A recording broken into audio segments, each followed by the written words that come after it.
Hi guys, in this video I want to talk about missing the forest for the trees. I've discussed in various other videos this similar concept where people are either focusing on minor details or they're missing the bigger picture.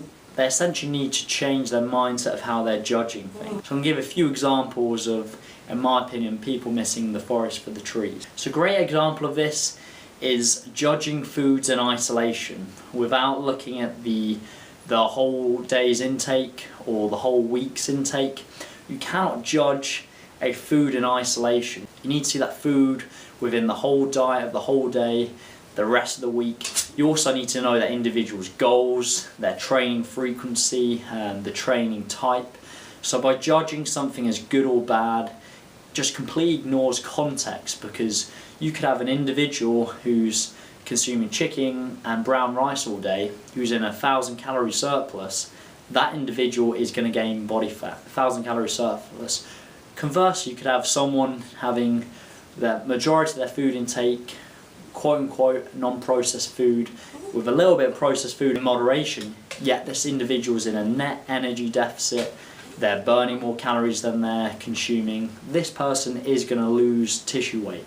But hopefully you can see the big differences. So by judging a food in isolation without looking at the composition of the whole day's intake, the whole week's intake, the individual's goals, their training, etc., etc., you cannot do it. So get this out of your mindset of judging a food in isolation in a meal versus looking at the whole day, the whole macronutrients and calories, fibre consumed the whole day. Next thing missing the forest of the trees is an individual's training to failure all of the time. So this mindset comes from the perception of, I just keep pushing harder and harder, I'm going to make progress. However, with regards to training, you need to be a little bit more objective and scientific with your approach.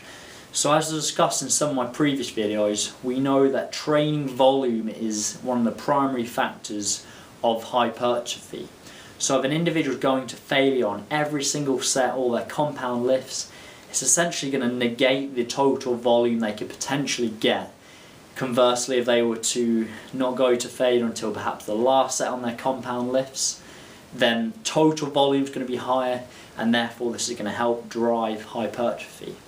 Now, like I mentioned in some of my other videos, it's important to distinguish the difference between going to failure on a big compound squat, deadlift, bench press in comparison to, say, a bicep curl. There's a big difference. So I'm not saying don't go to failure on everything. I'm saying with regards to compound lifts, perhaps save failure until the last set, and then some of your isolation work you can still go to failure the majority of the time. But there's a big misconception where people just go into failure all the time. Total volume, top of the hierarchy of importance, is essentially compromised because of this. It's just something to consider. Another example, someone missing the forest for the trees. Another example, someone who's overly obsessed with nutrient timing, yet they still haven't got the foundation of their total calories and macronutrients consumed by the end of the day. Again, this just ignores that hierarchy of importance which we've talked about before. Total calories and macronutrients come first. Timing is further down the list. Added to this, timing is going to be more important for certain individuals. So like I discussed before, an individual training twice per day within an 8-hour period, timing, nutrient timing, is much more important for that individual. Conversely, an individual that's just training once a day and the next day session is 24 hours when they're just doing weight training. So another example of missing the forest for the trees, compromising that hierarchy of importance by focusing on timing first. That's not to say that timing is completely irrelevant, but if you're prioritising timing over macronutrients and calories, you're not going to make progress like you could do if you focus on that first.